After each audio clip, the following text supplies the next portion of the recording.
Acute ischemic stroke remains a leading cause of death and long-term disability worldwide. Published in the International Journal of Mental Health Research, a new study explores critical advancements in stroke recovery.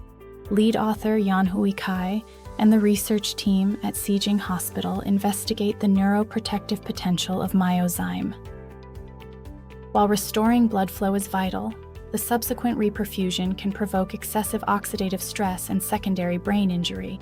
This research investigates Myozyme, a recombinant enzyme that may strengthen the brain's antioxidant capacity during recovery. In mouse models, intravenous Myozyme significantly reduced cerebral damage and improved sensor-motor recovery after reperfusion.